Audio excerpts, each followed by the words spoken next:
All right. I'm just gonna do what I think. There we go. All right.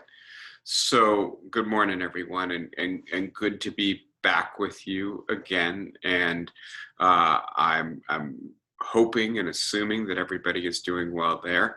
I'm going to do a little bit of what I did last week, which is to talk a little bit about what's in the news this week, and then transition into the ongoing topic of rising inequality, which we are drawing close to an end on. And by the way, I have hit upon a topic for the next lecture series. After this lecture series ends, I'll do a proper lecture on current events, what's happening with the coronavirus, with the economy, and with the elections, which I know are on many of your minds. And then I'm going to do a lecture series on race and justice in America in the 21st century. And that'll take us into October, and then I'll probably focus again on the elections, because I imagine that'll be on Close every the door. I'm going to go ahead, and I forgot to do this at the beginning, and mute everybody. I know you guys are getting to be Zoom pros now. It's our unfortunate fate in the summer of 2020. If you want to speak at any point, just hit your space bar, and that unmutes you, so you can unmute yourself. If you want to put a question in the comment bar, you can do that with the chat icon, which is at the bottom of your screen. If you just hold your mouse over it, it will pop up and you'll see chat. So that's another way you can participate if you don't feel like speaking. All right, so let me get myself onto the PowerPoint. And as I've mentioned, we are entering the home stretch of this long lecture series we've shared together. And I really want to focus in the remaining lectures, having given you a lot of information about the nature of the rise in inequality, which is really quite extreme as well as rapid. What the virus is doing to rising inequality, where the inequality is coming from, and how it is affecting us, as well as some philosophical resources for fleshing out our egalitarian intuitions. I now want to focus on policy and what we can do about inequality and restoring a more fair and cooperative economy in the remainder of the 21st century. And so I'm going to provide a little bit of current information, and then I'm going to start going on these two last topics. There's just a little bit of the philosophy left over that I'll mention to you as a transition into this. But I'm going to differentiate between two stages of reforms. And the simple idea here is to distinguish those reforms that we could actually implement right now or in the next 6 months. And so some of this may hinge on the outcome of the election, but let's assume that it's a mixed outcome to the election. To be honest with you, I don't think any of this I shouldn't say any of this. Let me be careful. Any more systematic reform is possible as long as Donald Trump remains in the White House. However, it's entirely possible that some reform could occur, say if Joe Biden wins the presidency, but the Republicans retain control of the Senate. And so stage one is the low-lying fruit, right? The low-hanging fruit. It's the stuff we can do even given the partisan paralysis of our national government. We can do it locally. We can do it at the state level. We can do it with the colleges and universities that we're associated with, or as employers. It doesn't have to all await national legislation. And I do think that in a sense, one of the traps that progressives have fallen into in the last quarter century or so is to really funnel all of their energy and ambition into national legislative efforts. And that one of the lessons we can learn from the failure, for the most part, of those efforts is that a strategy that essentially says all or nothing, it's got to be ambitious federal legislation, has failed us. And so we need to be thinking about stage one and not let our focus on stage two distract us from what we might be doing here and now, even if we can't pass new federal legislation. Then, of course, stage two will be those more systemic efforts that will require national legislation, that will require the Democrats to have control over both houses of Congress and the presidency, unless there's some radical rupture in the partisan environment in the United States. I think it's more likely that the Democrats will gain control than that the Republicans will become even a modern conservative party, as opposed to a party that mainly blocks all efforts to restore equality, egalitarianism, cooperation in our economy. So that's where we're going. Before I get there, I'm going to refresh your memory on some of the stuff we talked about last week. And we really spent a lot of time on national politics last week. I'm not going to speak with you very much about national politics today. Instead, I'm going to speak with you about the coronavirus and the economy, because we got a lot of new information about the economy in the last few days. So as I showed you last week, if you compare the United States with the other large industrial societies that really had a rough time with the virus, we're much worse than Sweden, Britain, Italy, right? And so one of the things that this diagram, and if you compare us with the large, rich countries that did reasonably well, you can see we're just at a totally different point in our management of the virus than many other comparable countries are. And so I'll be talking more about this momentarily. Let me actually get into this information. Again, I would just point out to you that this is now broken down state by state, right? And so Florida is actually doing a little bit better this week. This diagram is from last week. Arizona, Louisiana, Mississippi, Nevada, Alaska, South Carolina, Texas. These states are doing worse than almost every country in the world.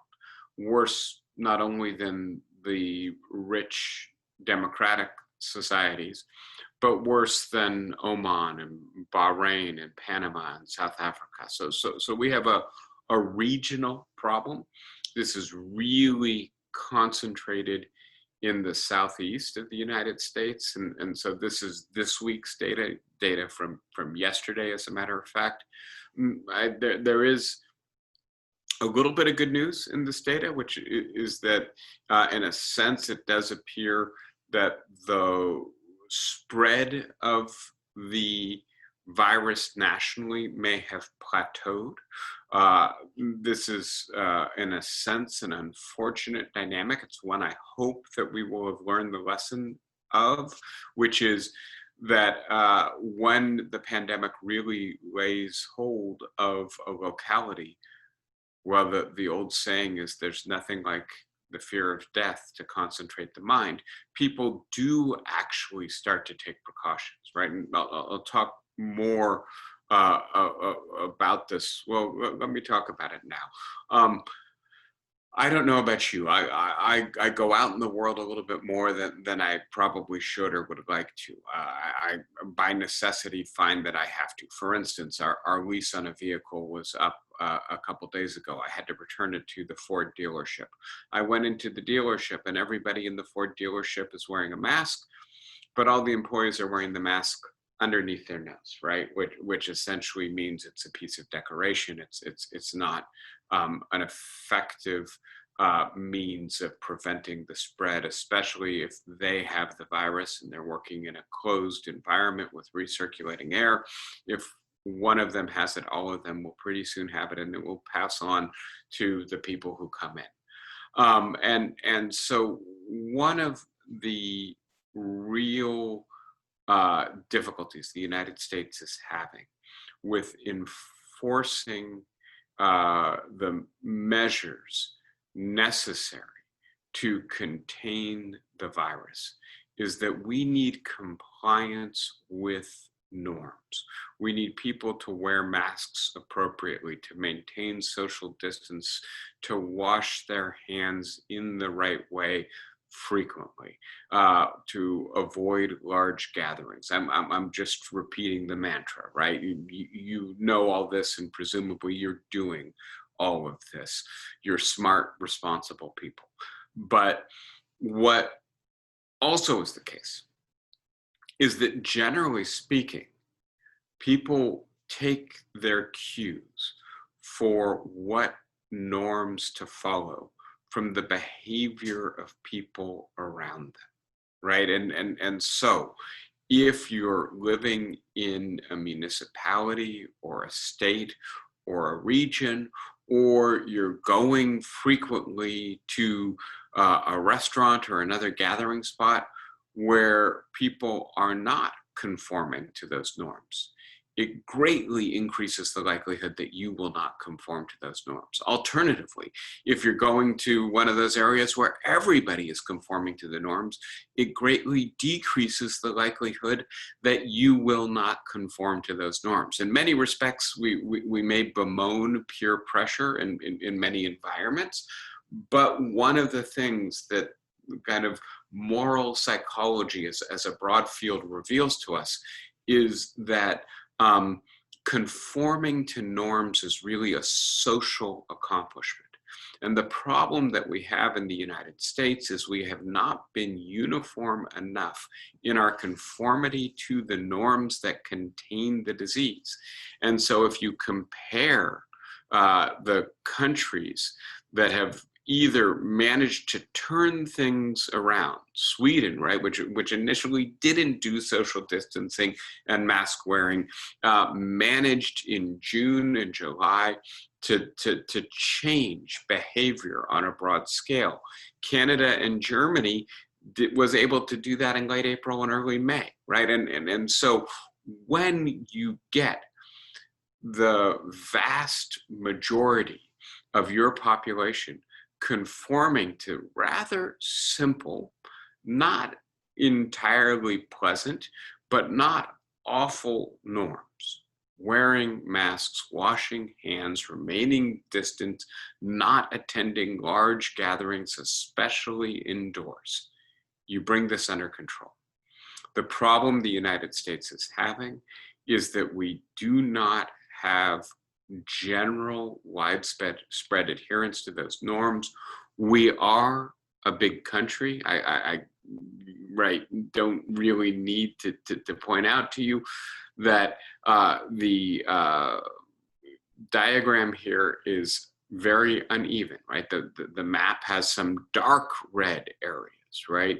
And some orange areas. Unfortunately, California is one of those orange areas, and then some areas that are doing quite well: the Northeast, the Atlantic coast, and so part of the problem we're facing, and we'll have to see how this goes, but there's free movement within the country, and so if things are bad in Florida, and people leave Florida and come to New York or Vermont or Maine, it's going to be very hard for New York, Vermont, Maine to maintain their low numbers.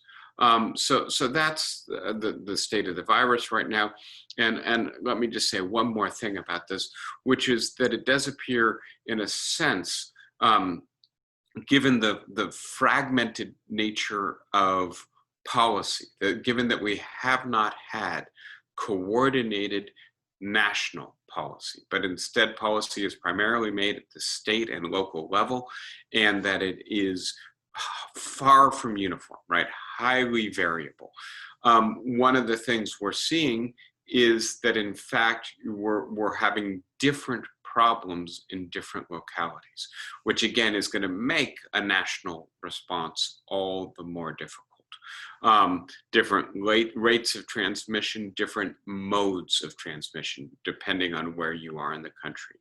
Let me just point out to you that there's one more big risk factor as we now enter the first day of August.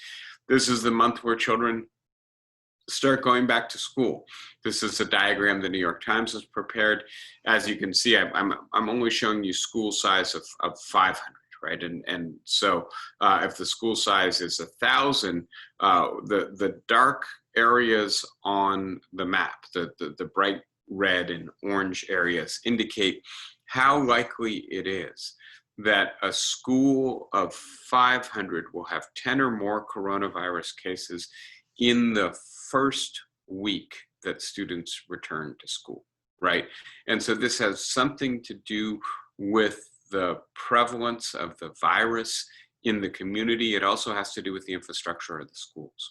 But I think we can anticipate that if schools do reopen, there will be a new modality of transmission, and that is something we need to be worried about as well.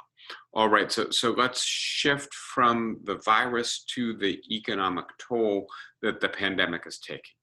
And I'll start by pointing out to you the data we got on the second quarter, which came out just a few days ago, shows that the United States is in the grips of a unprecedented economic contraction.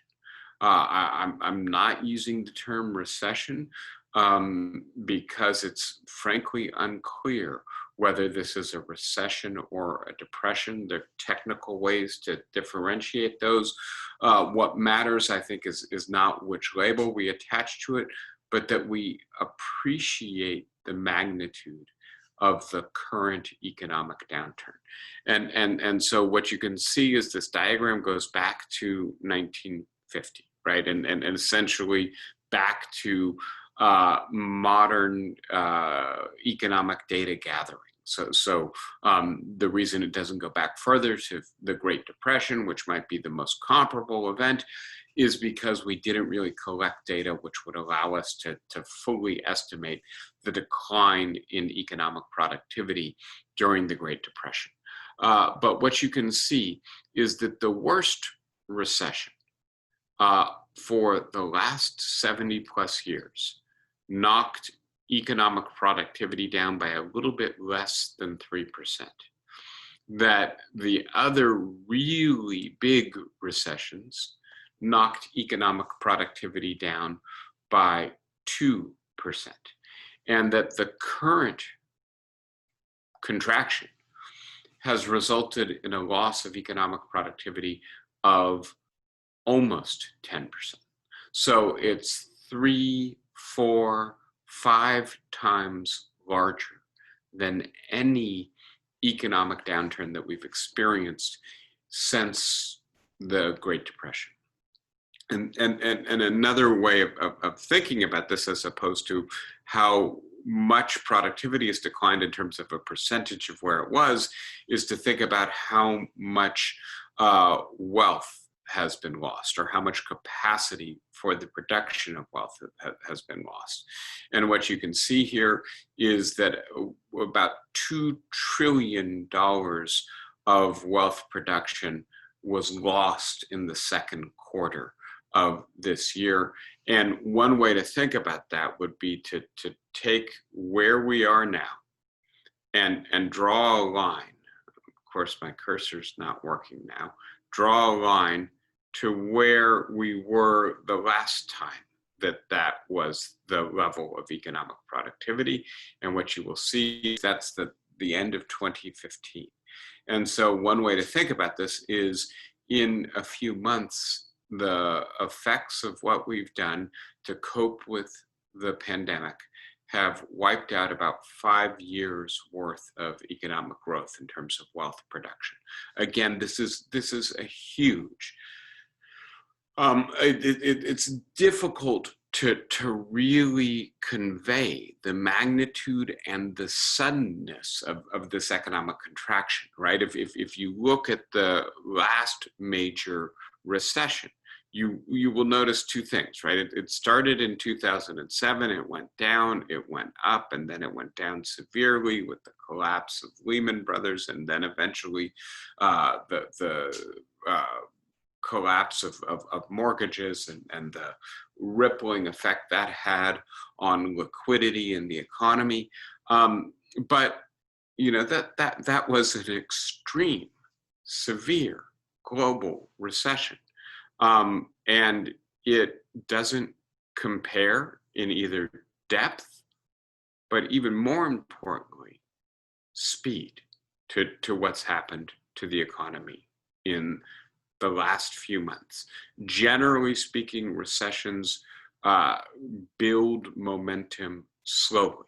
And the result is that businesses have time to adopt, right? That they change their amount of production and their level of employment, their investment strategies.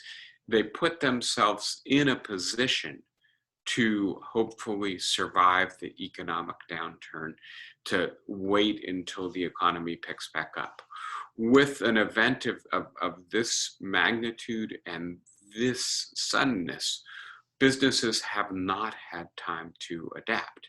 And so the hope, I think it was much more a hope than a realistic expectation on the part of some economists and perhaps many firms and investors, is that this would be a so-called V-shaped recession, which is to say it would go down sharply and come up rapidly again. And that does not appear to be happening in this country. There's some signs that it may be happening in Europe. Right now, let me just show you very quickly the European data. And part of the context of this, or one of the takeaways of this, is that this is a global contraction. And so Europe, in fact, contracted even more severely than the United States did in the second quarter. But there is signs that their economy may actually be picking up again. And that goes back, of course, to the fact that they managed to get the virus under control. So let me focus now more on the human side of this, and not so much on the macroeconomics. I'm sorry, I've got the wrong title on the slide. This should mean what this means in terms of employment. And I might have a little longer term perspective here. You can see the unemployment numbers going all the way back to 2016 on this diagram. And essentially from 2016 to 2020, this is an important period of economic growth. The highest unemployment per week new filings is around 200,000. And it's quite consistent, right? And as you can see, in late April of 2020, we had 7 million people file for unemployment. Let me take you now back to a closer picture of what's been happening of late. And I might have misspoken. I guess it's actually late March, not late April, that we had the 7 million file. But what you can see is that after 4+ years in which we never exceeded 200,000, we're now into a 5-month stretch in which every week there are 1 million+ new filings, and many times over 2 million new filings, right? And the other thing I think to notice is obviously this peaked in April. It then declined pretty consistently in May, but then it leveled off in June, and in fact, we've been seeing some increases in July. So the unemployment picture is severe, right?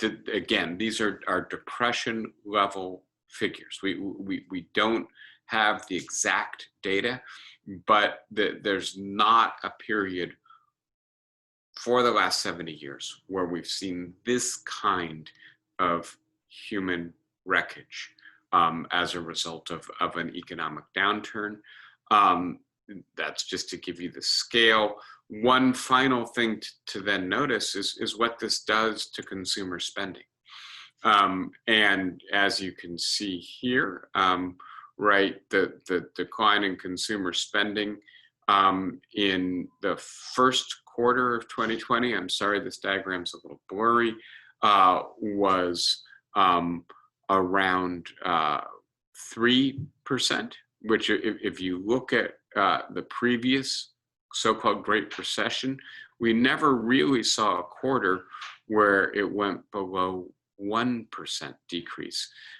This is spending for services as one way of thinking about consumer spending. And then, of course, in the second quarter, we really just fell into a crater. 13% decline in consumer spending on services in a single quarter. Again, completely unprecedented. And so the concern here is that given the rapidity of the severity, the human consequences, and the decline in spending, many businesses will fail. I'm sure seeing it there as I'm seeing it here in terms of restaurants and bars. We should expect to see it in terms of single owner hotels as opposed to the chains, firms that provide travel services, right? Those are facing major and immediate loss of revenue and hence very much in danger. We're going to see it in colleges and universities, right? Probably something like a quarter of the colleges in the United States will fail over the next few years. We're going to see it in mom and pop shops. We're going to see it in retail as we already are. And the result is going to be that the most concentrated wealthy enterprises, the chains, the franchises are going to be able to survive and in fact probably emerge from this stronger, just if for no other reason because there's going to be diminished competition. But this is going to fundamentally remake the American economy, and it's going to be very painful. And it's in this context that I want to point out to you that the $600 unemployment benefit did expire yesterday, right? And so beginning next week, people who are unemployed are going to see their unemployment benefits return to normal levels. And this diagram helps you to see what that means. The top row of white dots is what the unemployment benefit is when you add the $600, right? The bottom row is what it is without the $600, right? And so as you can see, if you're earning roughly $15,000 a year, it's around $200 without the benefit, around $800 with the supplemental benefit. If you're earning $20,000, it's more like $250 and $850, and you can keep going up. You can see that for basically everyone earning $50,000 a year, maybe $55,000 a year or less, the supplement to unemployment insurance resulted in a situation where they were actually receiving more than 100% of their salary in unemployment benefits. And if the economy were coming back online, this might be bad policy. This might give what's sometimes called a perverse incentive or moral hazard. That is to say, people would rather stay on unemployment because it pays them better than work. However, what we're seeing is not the economy coming back online. Quite to the contrary, we're seeing the economy continue to sink. And so this is a form of stimulus. And it's a form of stimulus that has a twofold advantage. On the one hand, it encourages economic activity in general, and that's important for keeping businesses afloat and keeping the economy from completely stalling. But it's also has the added advantage that it keeps people from sinking into desperate poverty by propping up their ability to pay their rent, pay their mortgages, put food on the table, drive their cars, etc. Right? And so I know that there's a meeting going on right now in Washington, D.C. Between the Republican leadership at the Senate, the administration, and the Democratic leadership at the House. We can hope that something will come out of this. You know, in the grander scheme of things, this may not have been the best way to either stimulate the economy or maintain people above the line of desperate poverty. The many European countries provided employers with benefits to continue paying their employees, right? And that might be a better way to do this. We didn't do that. And we didn't do that in part because the Trump administration had no interest in doing that, and they would have to administer the program. And frankly, the leadership of the Congress, the Democratic leadership, didn't trust that the the Trump administration would do this well. And so it seemed to be a non-starter. And so this is what we have. This was better than nothing for sure. And it is at risk of expiring right now. So I've already shown you what's happening in Europe. I'm going to stop there and just open things up for questions. I'm sorry this isn't better news, but I try to be straight with you. The way it looks to me, the US is in for a long slog with the virus. It does seem that there's some reason to be cautiously optimistic about the development of a vaccine. I will just be honest with you. The previous record for developing a vaccine is around 5 years. If we were to do it in less than a year, it would obviously shatter that record. If we were to do it in a year and a half, which would mean that we might have the vaccine around this time next year, that would still be breakneck speed. And so I don't want to diminish the possibility that we'll have something that effectively treats this virus. But right now, what we have really is what are called non-pharmaceutical interventions. That is to say, wearing a mask, washing your hands, staying out of large gatherings, remaining socially distant. And those tools obviously put a huge drag on the economy. And we're probably going to be doing this for quite a bit longer. I'll stop there and take any questions. Like I say, I'm not talking very much about politics this week on this stuff, but I did want to bring you up to speed on what I'm seeing. David? Yes, please. I'm wondering about those $600. Nobody ever says what period of time they get repeated. I don't know whether 600 is a monthly fee or a weekly or a yearly. Every week. It's 600 a week. Yeah. Thank you. You bet, of course. So I'm going to unmute everyone for just a moment. Try to keep the background noise down, and this way anybody who wants to can ask a question. Anybody have a question? David, Foster Lewis. Yes, hi. Hi. Can any of this I'm sorry, I'm a conspiracy nut. Can any of this suffering work to the so-called president's advantage? If we're in such trouble and such misery, he has to call in the National Guard. And that can work to his advantage. Ted said the National Guard is right on. Dire straits, Headsets are naturally vital. Hey, Okay, David, Flossie, I'm getting some background noise. I think I've got your point. Did you want to say anything else? no, can it somehow maliciously, ironically work to that bastard's advantage? As always, nonpartisan analysis from Flossie. Sure, he's going to do everything in his power to spin this to his advantage.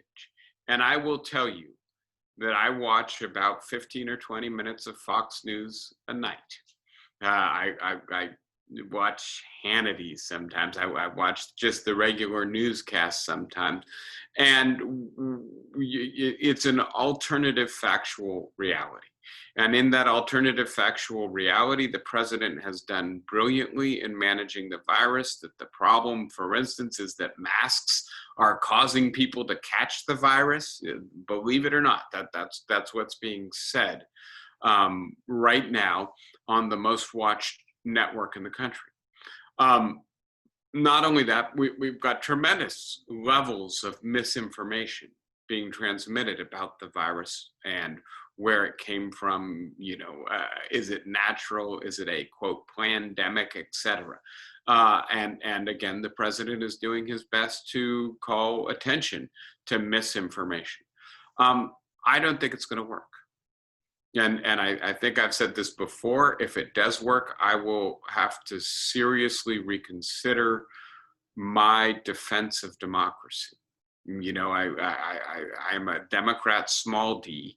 I have ultimate faith in the capacity of the people to see the character of their leaders and the quality of their policies. Not always, and not quickly, but especially when it's most important and when the evidence is clear-cut and long-standing.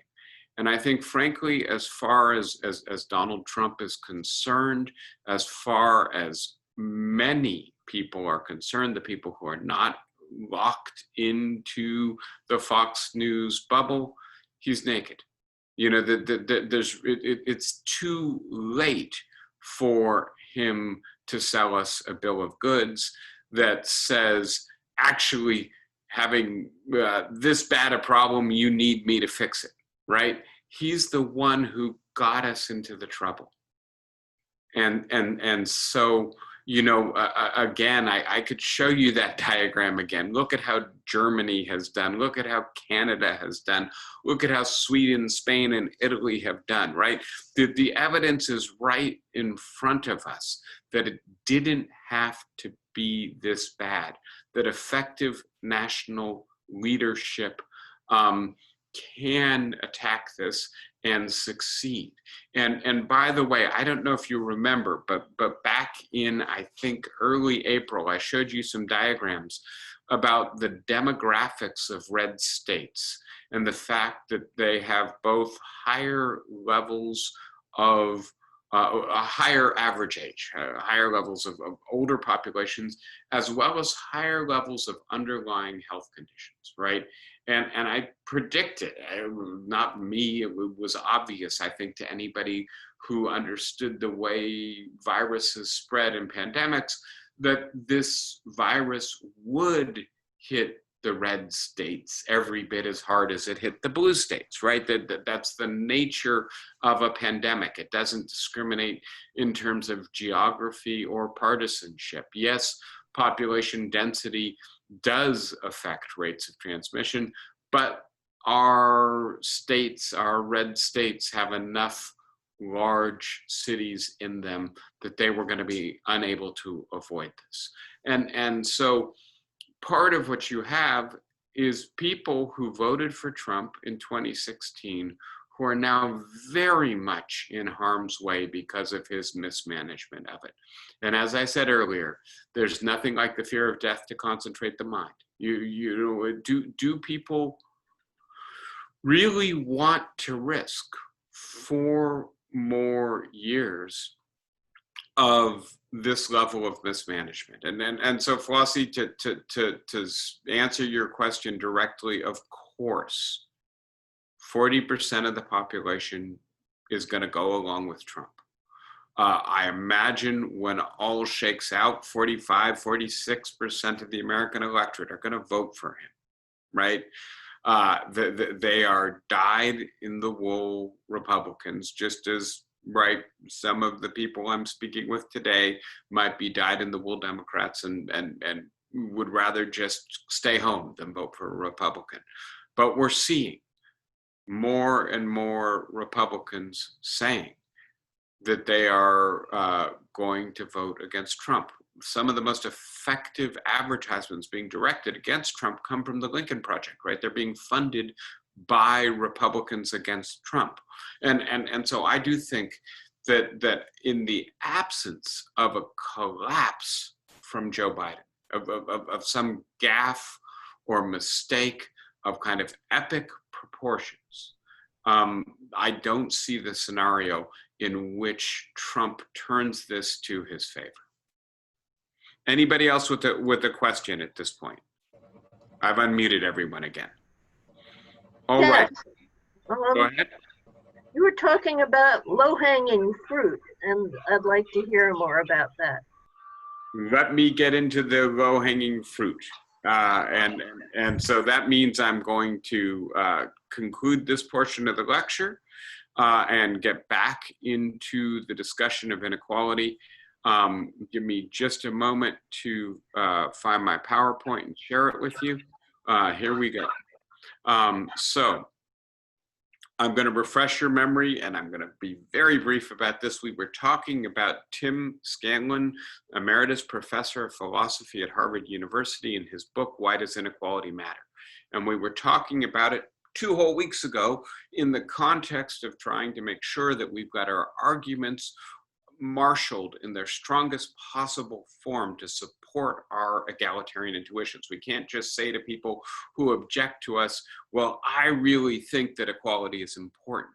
We've got really well-developed arguments for supporting that intuition that allow us to explain to people exactly why inequality matters, why it's objectionable. I'm not going to go into the details of this. This is just to remind you that when we left off discussing Scanlon, we were looking at what I referred to as an anatomy of reasons, right? That a kind of well-organized set of reasons to believe that inequality, when it becomes too extreme, is morally objectionable, that it is immoral.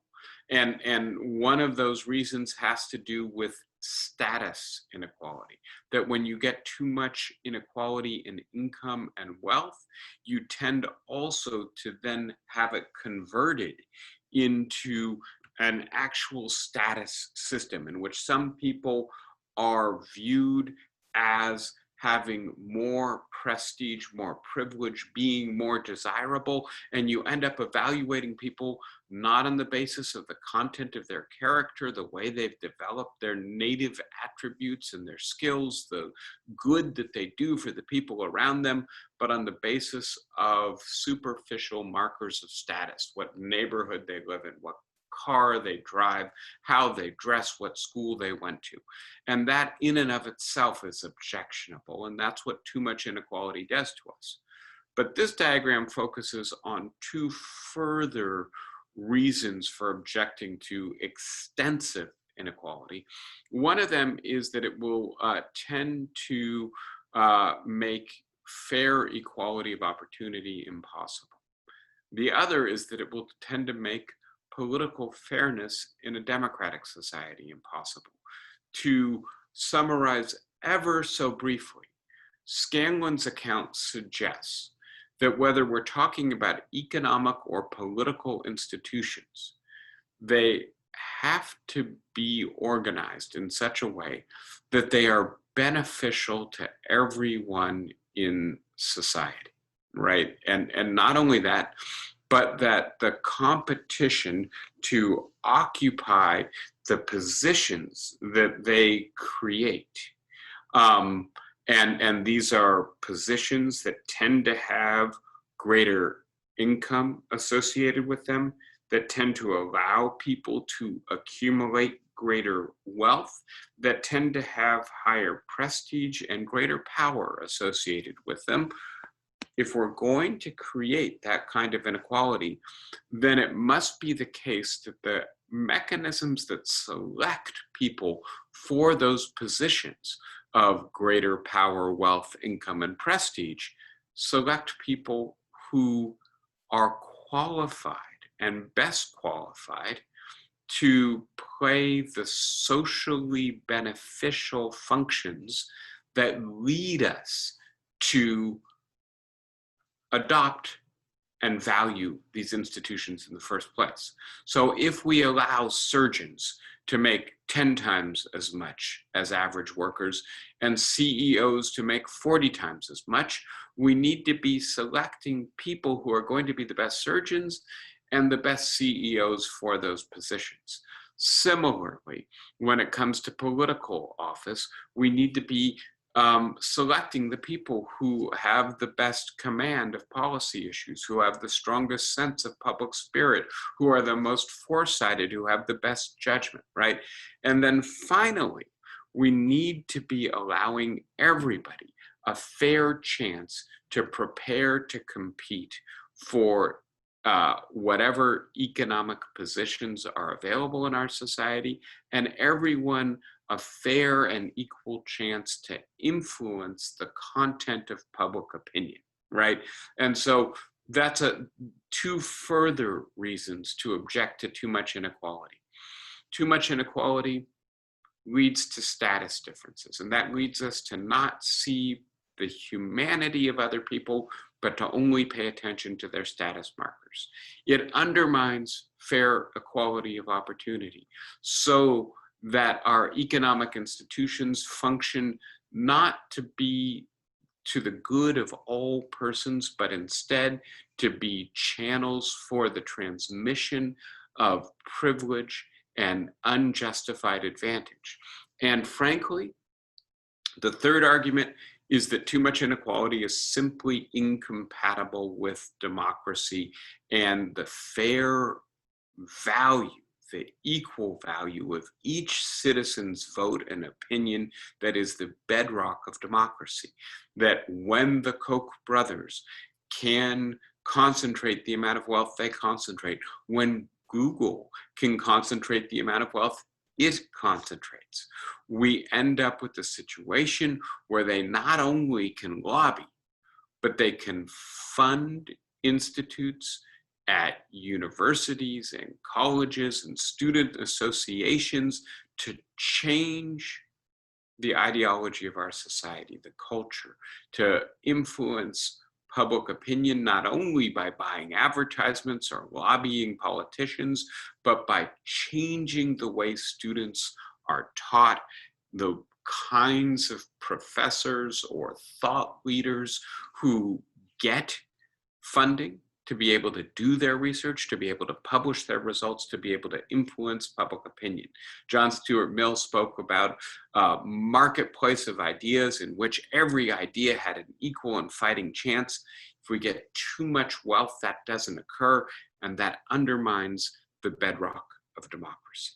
So very quickly, Scanlon then suggests, or this is my summary of Scanlon's position, that if we have too much inequality, it enables those who are already advantaged to establish positions skewed to their further advantage. You can think of the way in which the boards, the governing boards of corporations decide CEO and other high-level compensation. They skew the principles of selection. You can think of the way in which the federal judiciary is populated by graduates of Harvard and Stanford and Yale law schools. It's an incredibly high proportion of our high-level judges come from 3 or 4 law schools. And you can think about the way in which then it leads to an unfair distribution of the opportunity to make of yourself the most that you can make. Speaking of political fairness now, as opposed to equality of opportunity, this allows the already disproportionately powerful, when there's too much inequality, to ignore interests or violate the rights of those who have less wealth and income, to dilute their voting power or disenfranchise them by funding things like redistricting or exaggerating their influence by funding political parties, campaigns, in our society, political action committees. And then finally, it allows them to marginalize, ignore, deprive of information, disorganize, and alienate the less powerful. One of the standing generalizations in American politics is that the less wealthy participate less in politics. The poorer you are, the less likely you are to vote. And you would think it would be the opposite, right? The one place we are all equal is at the ballot box, in the sense that everybody's vote is counted the same. So the poor could use their votes, assuming they are a larger share of the society than the rich, to create a tax system, for instance, that help to remedy their poverty. But they don't. Why don't they? I don't think it's sheer irrationality. I do think it is alienation. I think it is a sense that even if they vote for candidates who pledge to change the distribution of income, once elected, they don't actually do it. And this is then one way in which wealth distorts democracy and prevents equal votes from translating into equal power, undermining the very foundations of democracy. All right, so with those arguments ready to hand, let's now take a look at what's happening in American democracy. And I just, think that this is stunning as we enter another national election season. This is 2016, right? Where the top 0.01% of our population has 11% of the wealth in our society. And I just want you to note, this is not the top 1%. This is the not top 0.01%. I'm sorry, top 0.1%. This is the top 0.01%. This is a tiny sliver of the population controlling more than 10% of the wealth, but that same tiny sliver of the population is in fact funding 40% of the political expenditures on campaigns in the United States. I would point out to you that if we had the data on the dark money, on the money that we can't trace because it goes into political action committees or other forms of expenditure, I'm sure it would be still higher than 40%. But that's a hugely disproportionate influence that a tiny sliver of the population is having on our political process. This is a slightly different way to represent the same idea. If you were to think about the top 0.26%, who provided 68% of the contributions to congressional elections in 2010, what you would see is, right, all of these people contributed less than a third of the funding. And this tiny little sliver of people contributed more than 2/3 of the funding. Does this matter? Well, one of the things we can see is that the high spending candidate, the candidate who spends more, wins 80, 90, 70% of the time, right? It's a little bit more reliable in the House where the elections are more frequent and smaller. It's a little bit less significant, but it's still 2/3 to 3/4 of the time in the Senate that the higher spending candidate wins. All right. So that's just to point out to you, Scanlon is a philosopher. He's providing us with arguments, but the arguments he's providing us with are relevant to what is happening in the national elections of 2020. Let me now start into the low-hanging fruit.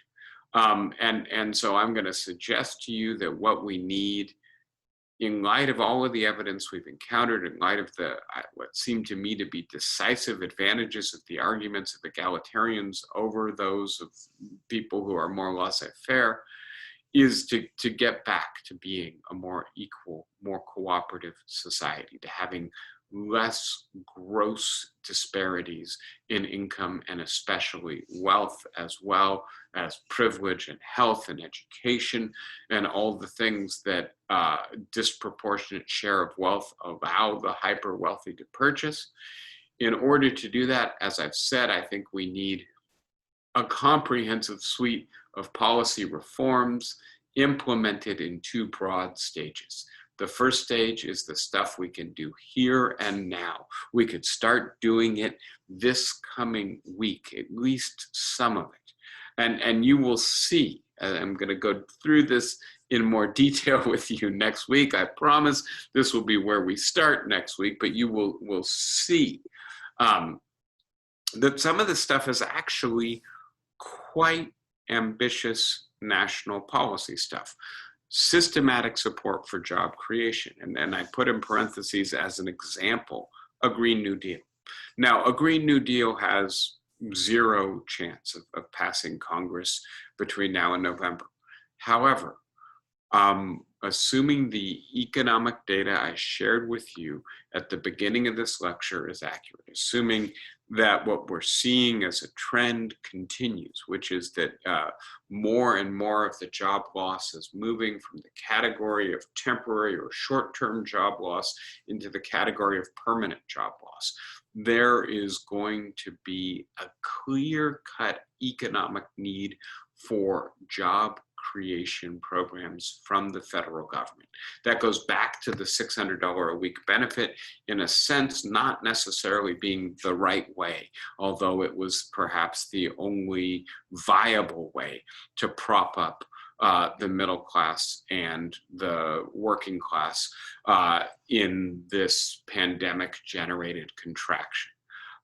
We are going to need to do something that doesn't just involve doling out money, but involves getting people back to work. And frankly, that's going to involve some sort of job creation program, whether that's funneled through private enterprise, funneled through cities, funneled through states, funneled through the federal government, or simultaneously takes multiple forms.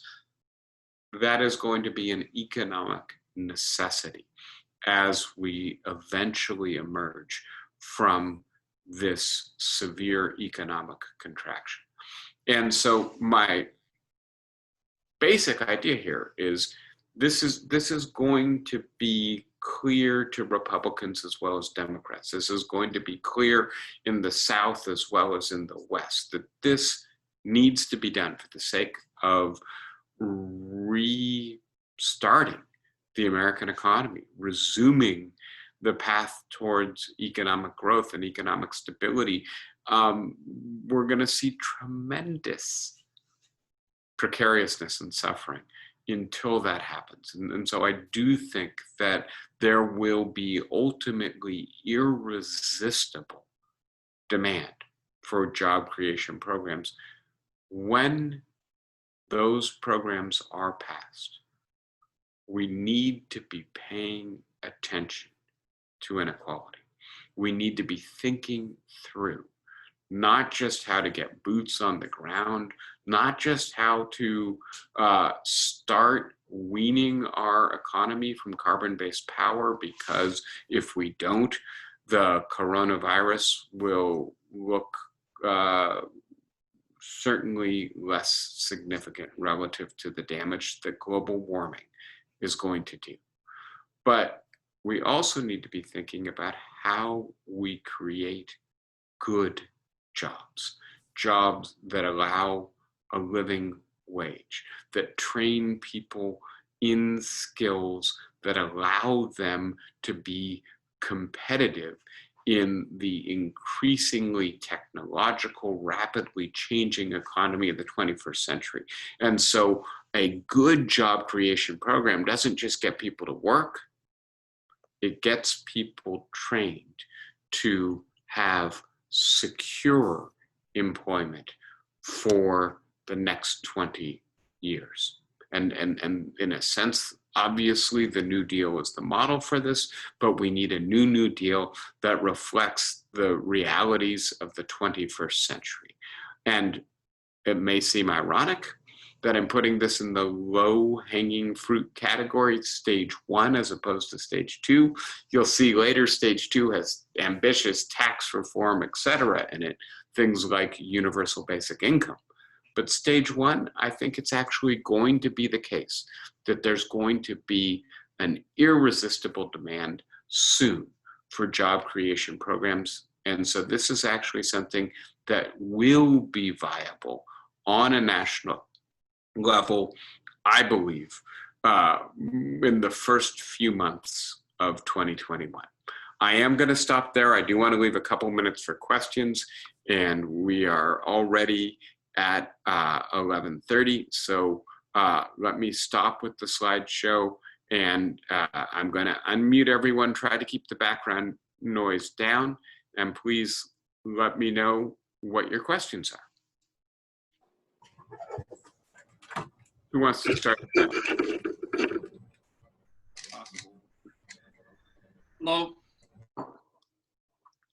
Hi, David. Who is this? John Campbell. Oh, hi, John. I don't see you, but nice to hear you. Okay. The campaign contributions percentages from the 1% is certainly true, but it is worth pointing out that they don't want to give to Republicans by any means. And we notice that House one has been pretty steady over years that have had big Republican sweeps and years where the Democrats have had a sweep. So it doesn't automatically translate into the partisan choice the way we might assume it does. Indeed, Democrats are spending much more money so far this year than the Republicans are because they have more to spend. And Trump campaign has cut way back on its TV advertising, gave up on Michigan, for example, although they're still outspending everybody on Facebook. Yeah. So something about their strategy, I guess. But it's still a problem that the people with a lot of money are favored by politics in general because of all the money that they contribute. But it's not directly a Republican thing. Yeah, and I didn't mean to suggest that it was. And so I would point out to you, actually, that if you look at the people who donate to the parties, the Democrats actually have a higher proportion of people who have $200,000 or more a year in income than the Republicans do, right? And that is a change. It's a change that reflects the changes in campaign finance law, some of the changes in the kind of geographic dimension of partisanship, with more and more Democrats coming from the wealthiest cities, the coastal urban areas.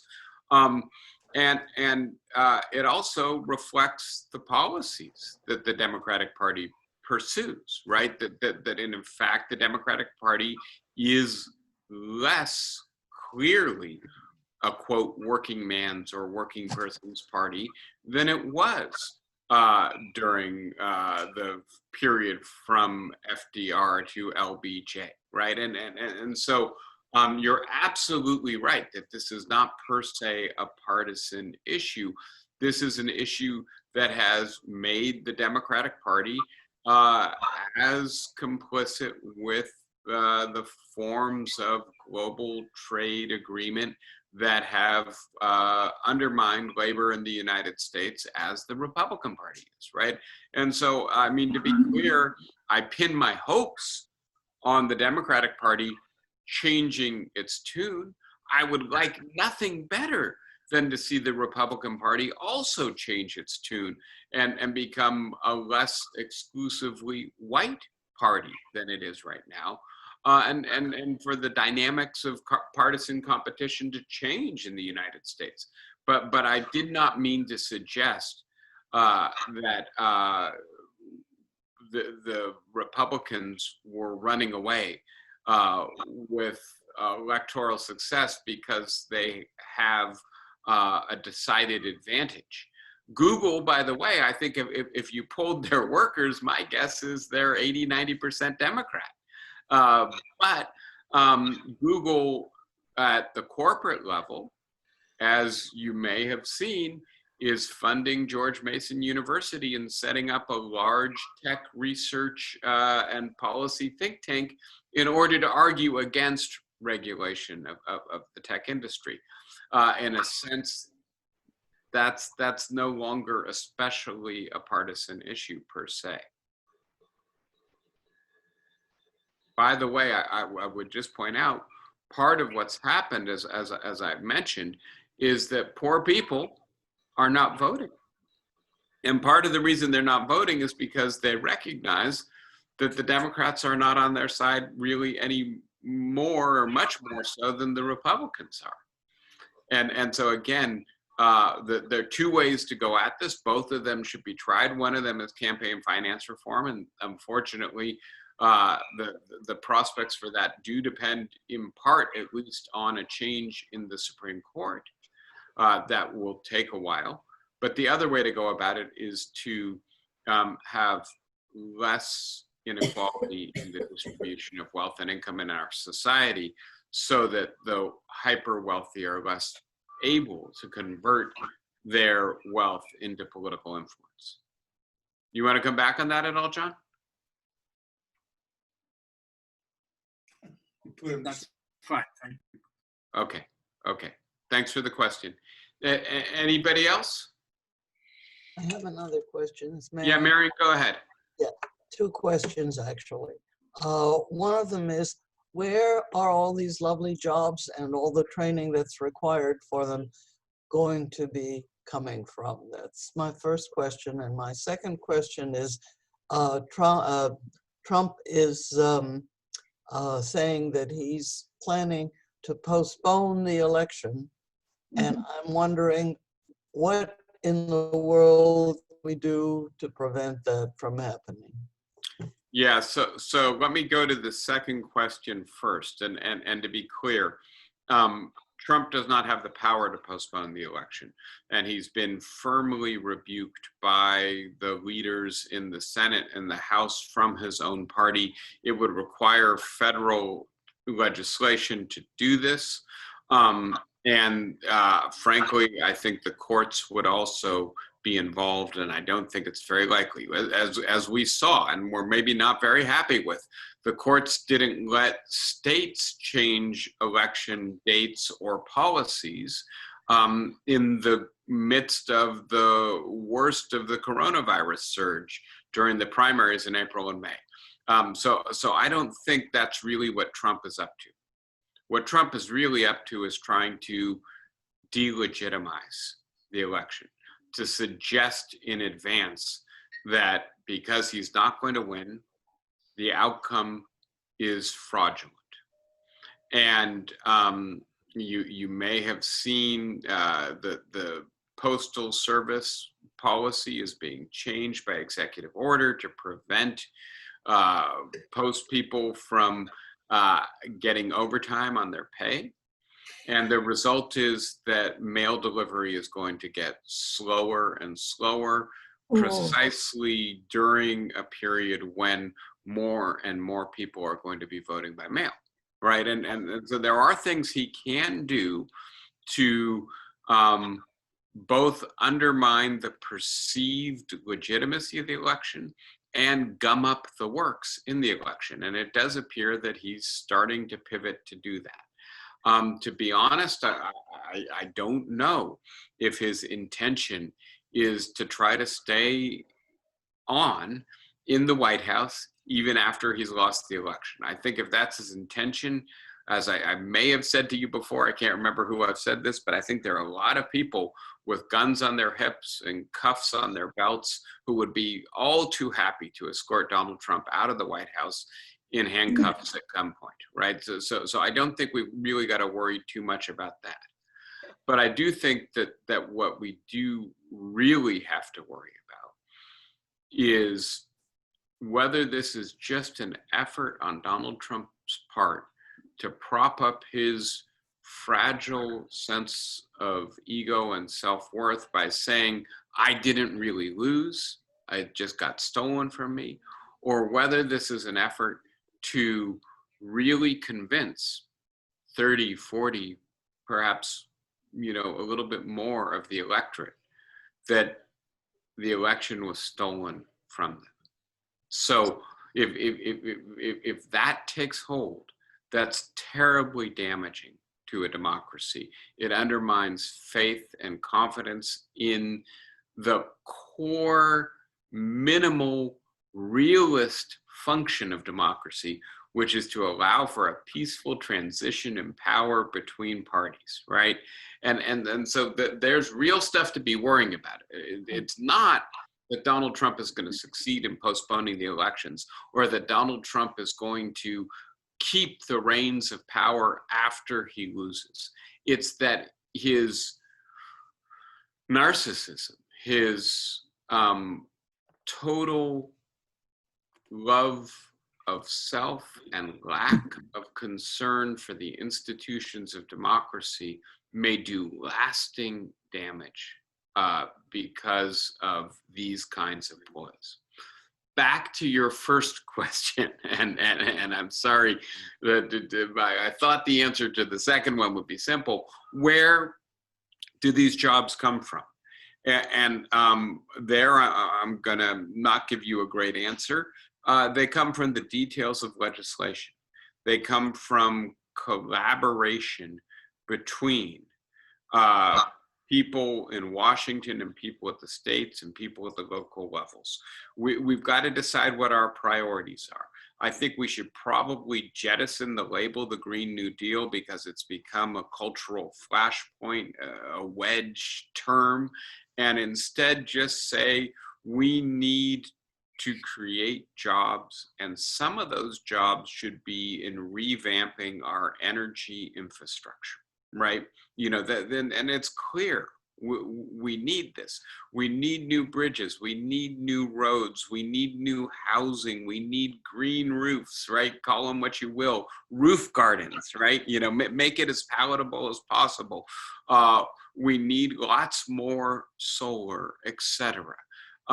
We need better schools. We need schools that have 21st century classrooms in terms of technology, and especially in the inner cities that have functioning toilets, right? You know, there's so much to be done, so much that has been neglected for so long. I think the question is not where do the jobs come from? The question is, what do we prioritize in infrastructure broadly construed as we begin to tackle the damage that's been done to the economy. Let me turn on its head what Flossie said a while ago and say we might just be able to rescue a tremendous opportunity out of the tremendous suffering that the coronavirus and the accompanying contraction have produced.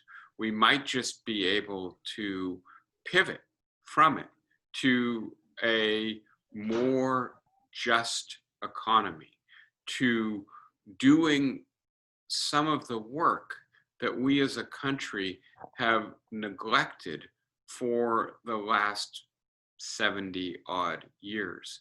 And as a result, emerge in the middle of the 21st century as a more functional and more just society. You know, I'm staying with the big picture because, in a sense, the details are not your or my you know, purview. We've got to let legislators work that out. But I think there's so much to be done. One of the questions will be, what is boot ready, boot and shovel ready, right? What projects can be implemented quickly? But another question is, what are our priorities? Is it schools? Is it jobs? Is it energy? Is it infrastructure? But that, in a sense, that's a good problem to have if we really do launch a major national jobs creation program. Thanks. Thank you, Mary. Anyone else at this point? Okay, well, I hope that your day turns into a nice day out there. David, Yes? Oh, go ahead. Yeah. I just wanted to mention, because you said last week that you know Susan Rice. Yes. Yes, and I just wanted to let you know that I knew her father very well, Emmett. And he was one of the few intellectuals at Berkeley that received his PhD there. Interesting. Yes. Yeah, I know of her father. I don't know her father. But yeah, I knew him. It's a influential family that she comes from. Yeah. Yes, she does. And so I knew her in graduate school, and it's funny. So many of us were, figuring out what we were going to do in life, etc. Susan was she was on a straight track to high position. You could just see it in her, and she was very focused, not on having fun or exploring herself, traveling, meeting new people. It was all about how this was going to contribute to where she was going. Did you see her article on her father? It was What My Father Taught Me About Race. It was in the New York Times last year in October. I will take a look for it. Yes. Okay. Thank you, Evangeline. Sure. All right, everybody, take care. Continue to be safe and smart and vigilant, and maintain your sense of humor through it all as well. I will see you next week. Thank you. Thank you. Bye-bye. Thank you.